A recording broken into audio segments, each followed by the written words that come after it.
What? Addiction is being seriously underestimated these days? The addiction to instant gratification. People expect things to happen now immediately. They get mad if they don't. In essence, it's dopamine addiction. It's kind of what people with ADHD have been struggling with for years. Yeah, I have ADHD, and while I think it's a risky business to say social media is rotting our brains, because they said the same about TV and video games. Like, TikTok really doesn't help. It really doesn't help. Except this time something objectively is rotting our brains. It's being studied and reported on, and I don't think a single person I've talked to who is introspective has failed to notice that their cognitive abilities declined after beginning to consistently use their phone for entertainment, social media, and a large number of daily tasks. My theory is that we have to be bored to grow. Boredom is when our mind wanders and we think about life. Today, you never have to confront anything in your mind.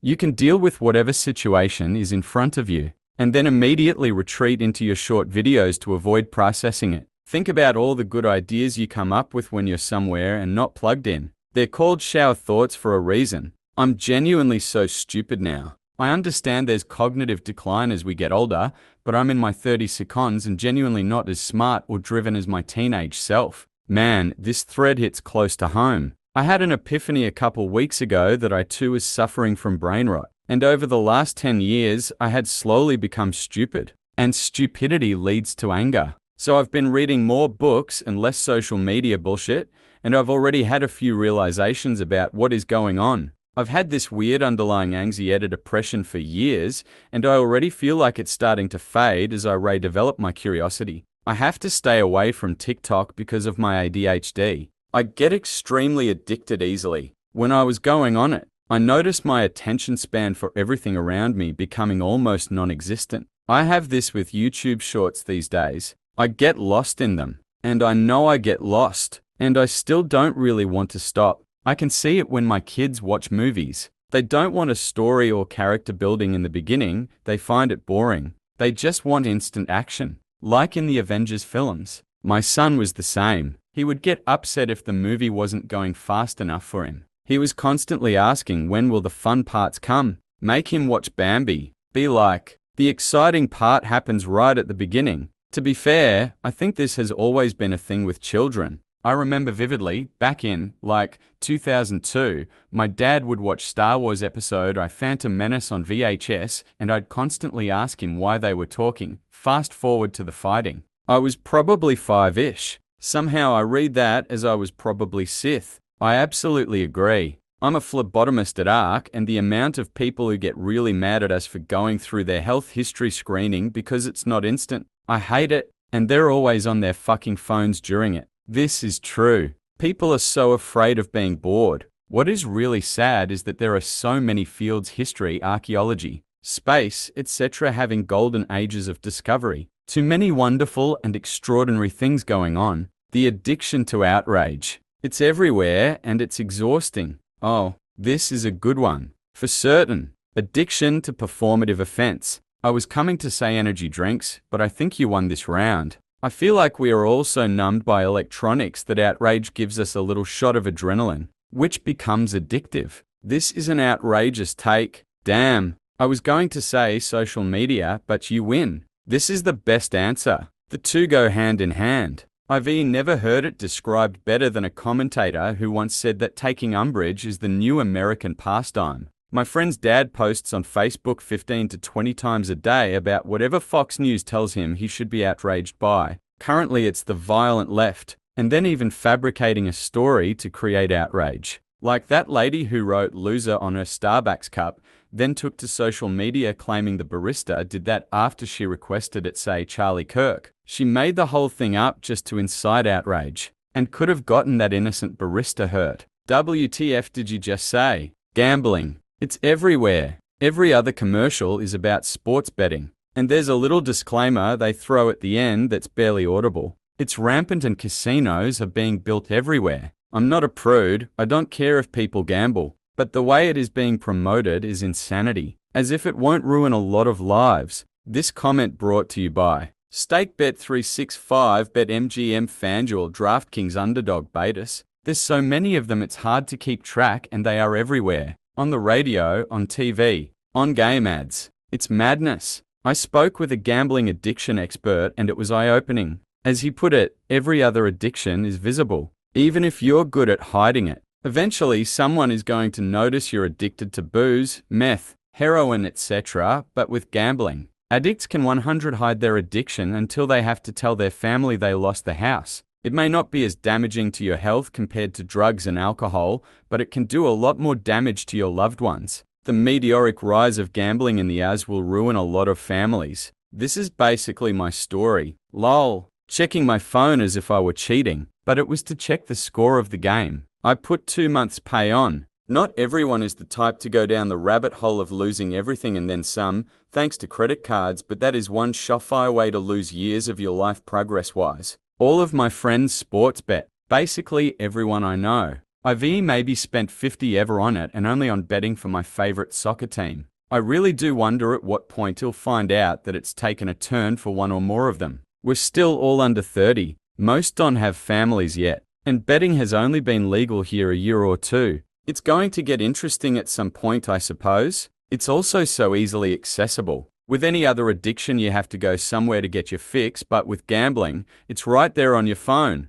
Then you're bombarded with gambling ads every few seconds during any game. I work in the gambling industry, and while I think gambling should be legal, for the simple reason that people will gamble regardless, and a white market is better than a black market. However, I think that all gambling advertising should be banned. Like alcohol and tobacco, ads are in some jurisdictions. Regardless of what gambling companies say, the advertising is definitely tempting young people to gamble. Loot boxes and gacha games are what really need to be banned globally if you care about young minds being wired to gamble. Even things like trading card game booster packs fuck us up early. I would be interested to see a study examining the gambling habits of kids who grew up with video games containing randomized elements compared to those who didn't. I think it's a solid hypothesis that you'll find correlation there, but I haven't actually seen evidence. You can't be cut off from gambling either. Like at a casino, no one is going to walk up to you and say, "Oh, Madame Sia, you have lost your whole rent for this month, plus your down payment on that cruise for the whole family. We are cutting you off now."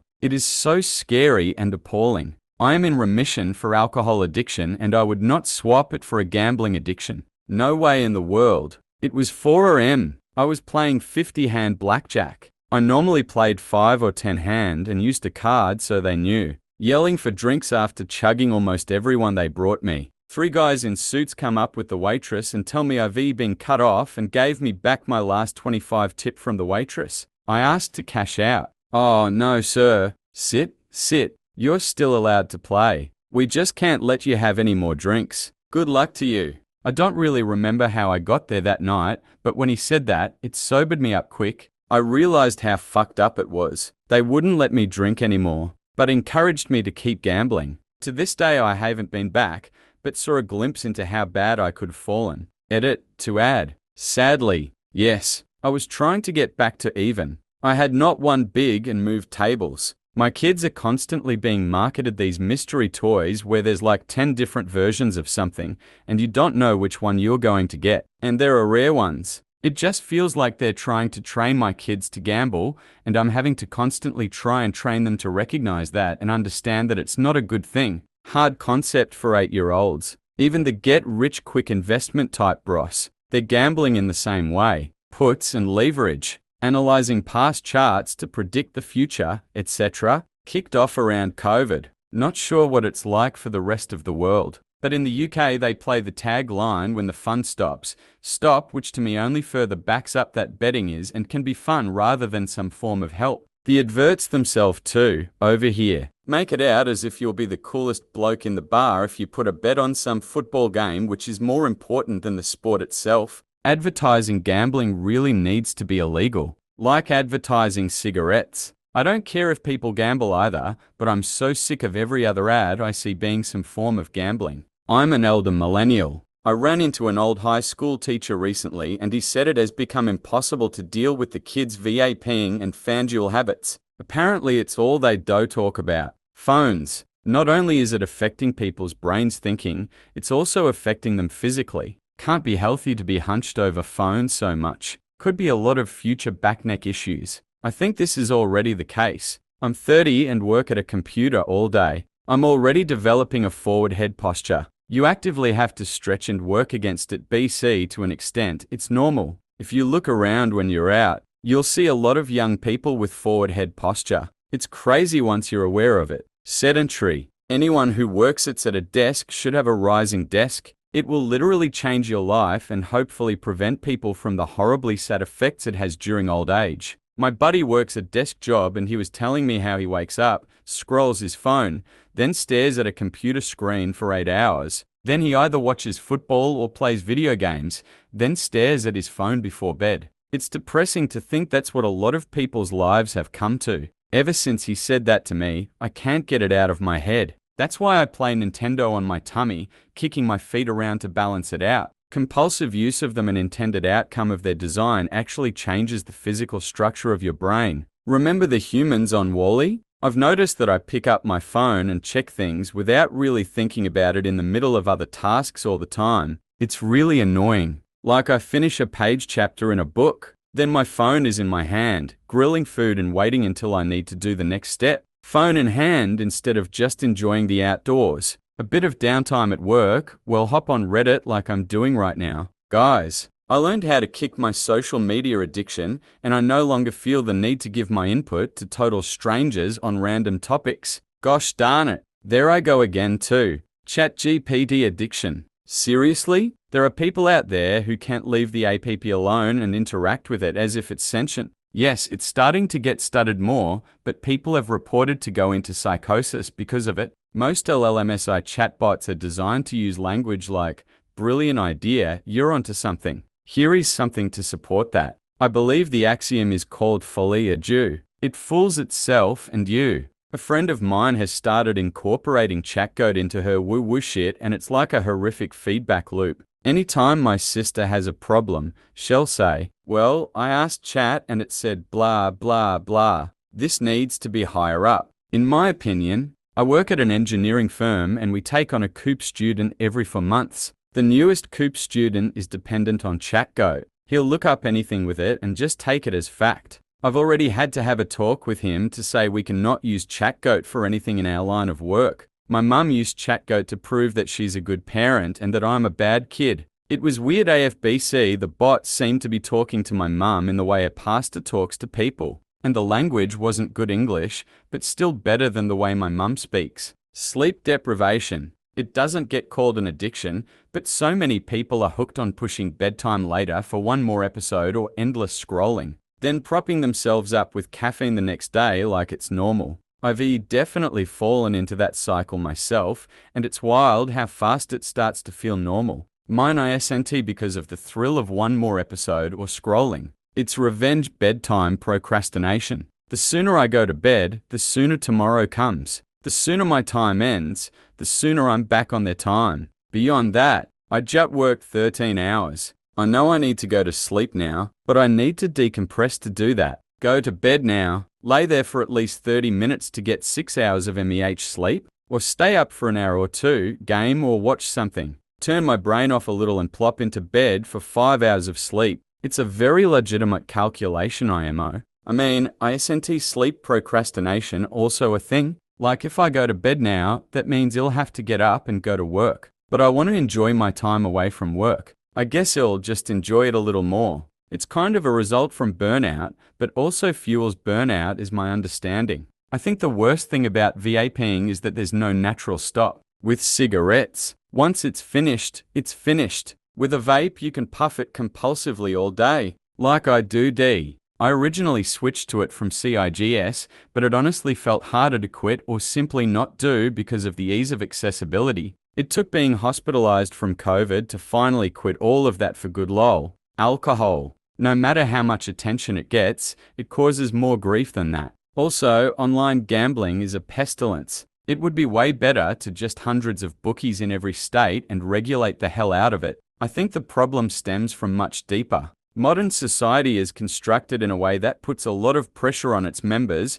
Alcohol is just one of many ways for people to let out steam. Yes, the accepted alcohol consumption is way over what is healthy, but this is a symptom of a sick society. Dependence on other people's opinions. Let's all repeat the nonconformist oath. I promise to be different. I promise to be unique. I promise not to repeat things other people say. I don't know if it's an addiction, but the problem is we're always doing something. Every moment of our day is filled with something, and usually with phonep at the same time. Listening to music and or being on your phone while waiting or commuting. Too many options available at all times, so you don't internalize things you like music. My theory is that's why you always have a lot of thoughts when you go to sleep or shower, or having trouble reading something without wandering off, because that's the only time of the day you actually stop. Caffeine. When I try to quit, I get migraines and vomit. Set a schedule over a few weeks of a little less each week, then eventually go a week with none.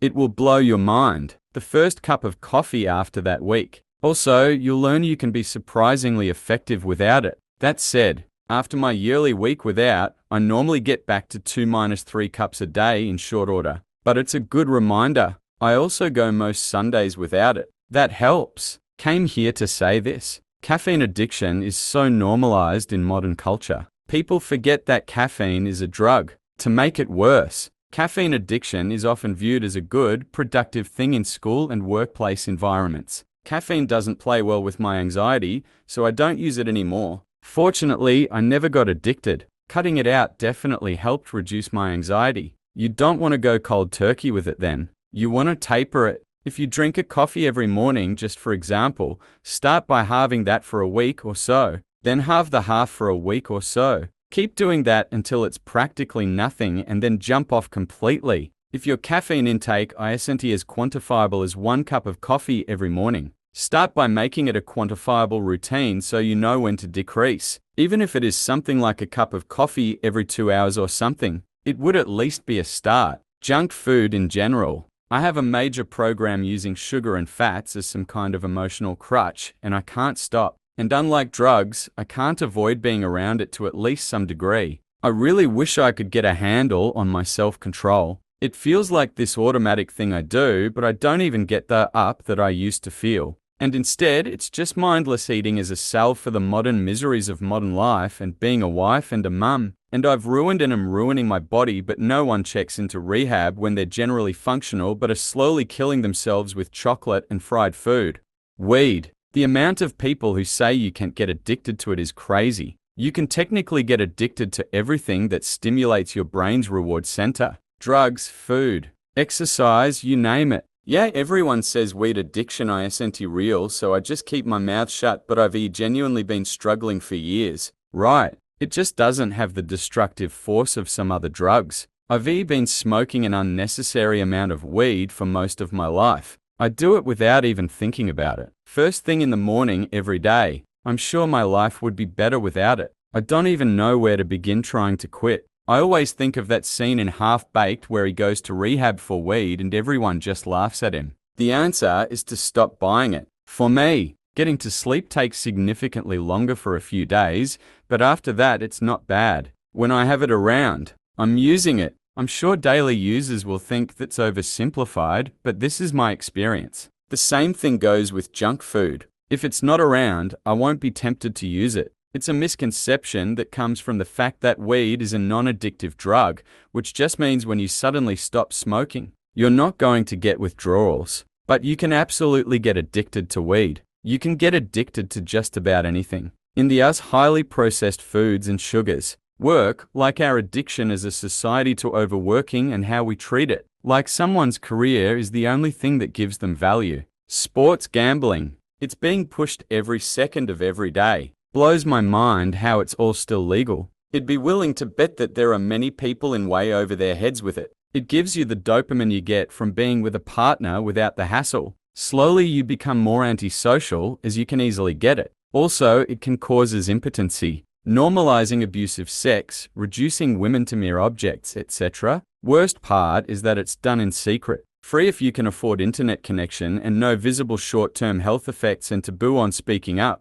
It's really hard to quit too, because it's so easy to access. I don't have to go to the porn dealer. It's just right in my pocket, and at any time, I'm 3 clicks away from seeing the most extreme things. I've been dealing with it for a long time, but thankfully I'm 40 days clean today. Sports betting looks to be the next opioid crisis. I just really want to say crack, crack, crack, crack. It seems like everyone I know or went to school with is either on crack or overdosed. I do property maintenance with a management company. It seems that almost daily I see another trap house. I think most addictions are seriously underestimated. Social media, the need to be liked approved, the unmitigated addiction to wealth for no purpose other than simply having the most numbers in your accounts, numbers that have become utterly meaningless. This addiction is the bane of civilization. Definitely porn consumption and gambling, screens and content. I don't use my phone often, but I do have a movie show stream playing at all times when I'm home.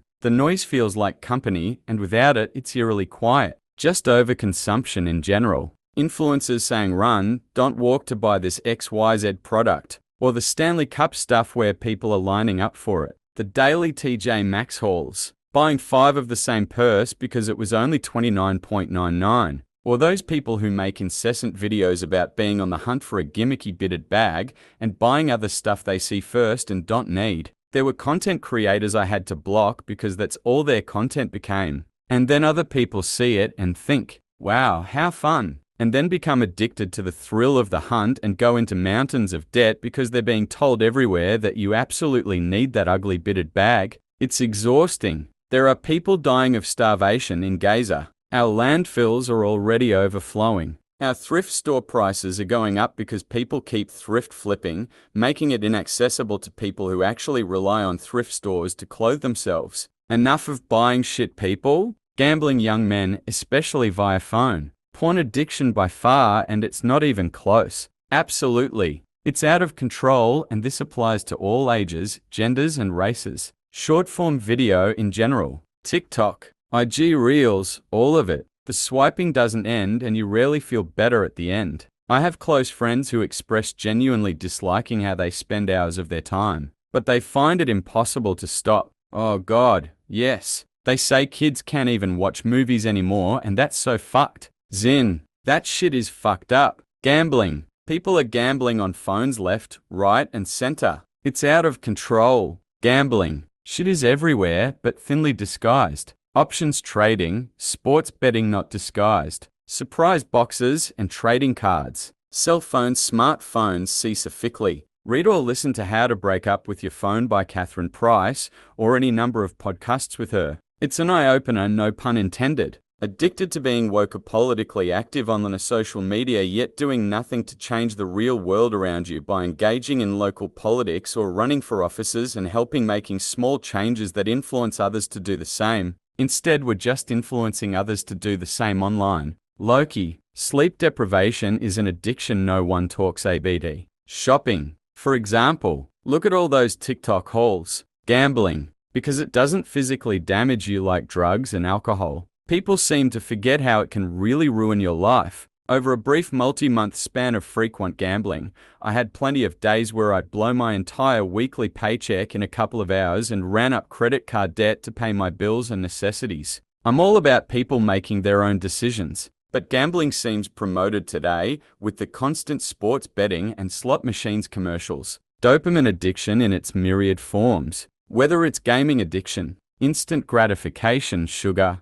sex, gambling, substances, shopping, working too much, or the hit people get from manufactured outrage or social media. Dopamine addiction is everywhere. Screen devices. I recently read about someone complaining that their 5-year-old son would rather play a tidying up game on their phone tablet than tidy his room. That's a prime example. I often observe, even in myself, that people prefer to do things on a screen that they could also do in real life. The power of the pull that screens exert is unbroken. This pull is extremely addictive. Phone games. I know far too many people who drop $50 a day or more on in-game purchases on their phones, then wonder why they can't afford to pay their bills. Screen time addiction to phones. Most people can't be in their own thoughts without filling in the empty time with their cell phone. Go to the gym and at any given time, someone is staring into their phone, scrolling. Really, any given opportunity, people are zombied out with their phones. Weed.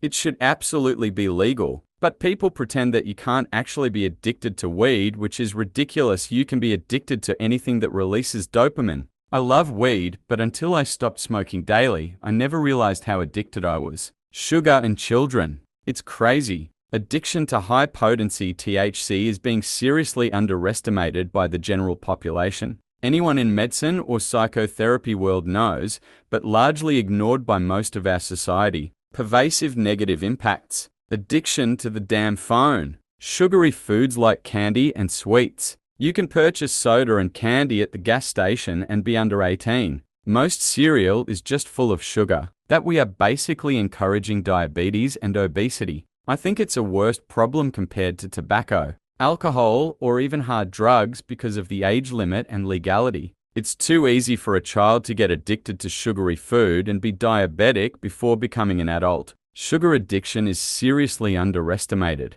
as is ultra-processed foods in general. Sports gambling, social media, mobile phone. I spend several hours each day on the phone, which sometimes makes me frustrated, but I just can't live without it. A load of the other solid ones are already mentioned, so another genuinely underestimated one these days. Gym over-the-top obsession in your body image. Nothing is more addictive than anger and violence. Phone addiction. It's completely changing society, how we socialize and how our brain reacts to dopamine. In all this darkness, is there anybody who can make out the truth? He hated, and he killed, and now he dies. And you hated, you killed, and now there's not one of you. Not one of you who isn't doomed. Do you know why it's dark? Do you know why it is night all around us? Do you know what the blackness is? It's the hate he felt. The hate you felt, the hate all of us feel. And there's too much of it. There's just too much. And so we had to vomit it out. And now it's coming up all around us and choking us. So much hate, so much miserable hate. Opioids. 25 years later, still, I think the real dog shit to be aware of with that one is once you do enough of it, you will desire them forever. Kratom products of little kids running around dopesick. Never would have guessed you could catch a morphine addiction from gas stations. But here we are. The addiction to buzzwords and constantly repeating what your favorite politician is saying. And probably porn addiction as well. Entertainment of all forms. We live in a perpetually entertained world. Phones, TV, music in the car, gambling, etc. We are the entertained generation. I mean, phones, obviously, and porn. I'd say phones, but we all know we're wasting our lives on them. Like if I had spent 2-3 hours a day learning something, an instrument, etc. over the last 5 years instead of on my phone, it'd be pretty okay at it by now. Work and clinging to status. Sports betting. They advertise it now, and it's increasing suicides in young males. Could cause generational damage, just like opiates. Sugar. Being online, using social media. Couldn't seem to find this. Alcohol. Sure, we all know about alcoholism, but people honestly joke about it. When I was still on FB, found silly images constantly about being an alcoholic, like it was some badge of honor, and people still very much pressure and shame others if they don't drink. Hell, even on Reddit, when you tell someone they may need to look at themselves because they may be an alcoholic, you get downvoted to high hell. Even if you say you're not diagnosing them, just that they may want to introspect and take care of themselves. I say this as someone that was an alcoholic, and I didn't even get withdrawal symptoms when I stopped. If that tells you anything about how bad it is in our society, I have a couple of friends with shopping addictions. They won't recognize. I know their past trauma. They should be in therapy.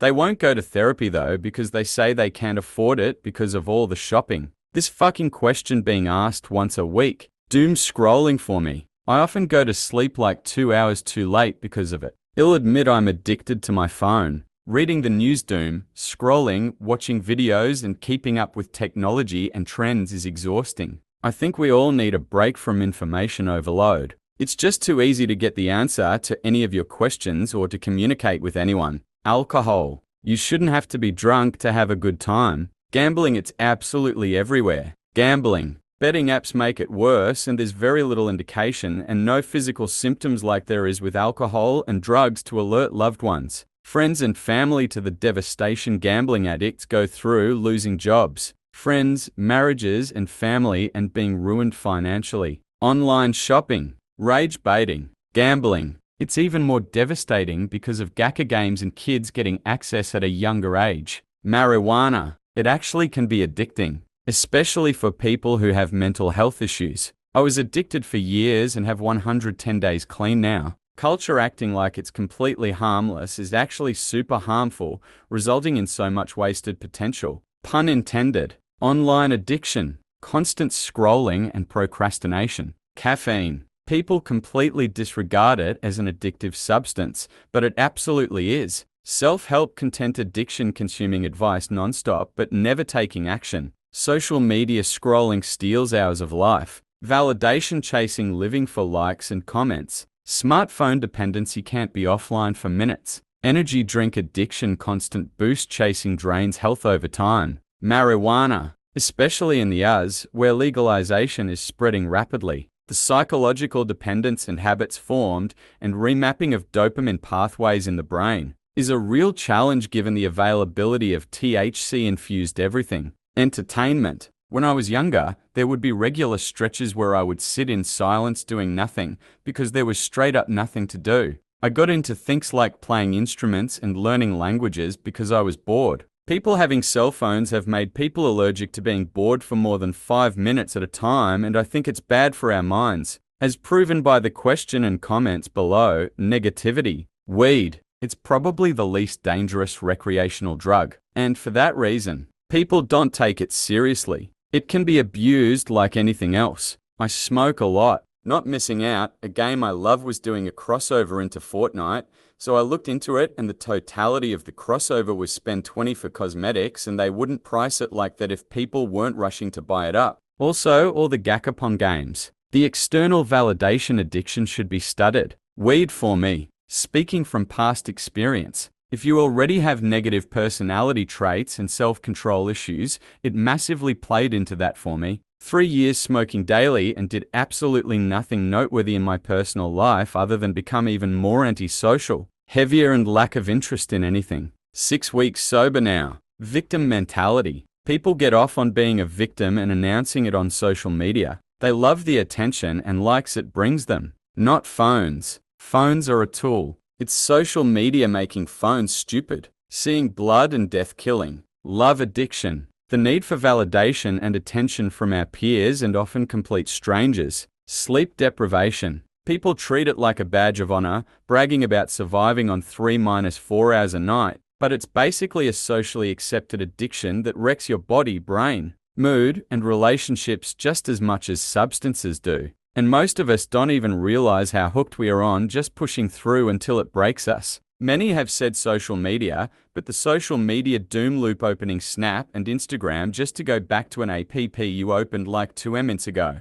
Porn and even internet addiction altogether. Porn addiction specifically can totally uproot your whole life and destroy your relationships by saying that it's normal. We've basically allowed countless people, male and female, to become a limpet of their former normal selves and probably dashed so much potential in so many people. I can definitely see crypto addiction being similar. I've gone through a stint of that myself, although it's fortunate that it did more good than harm for me.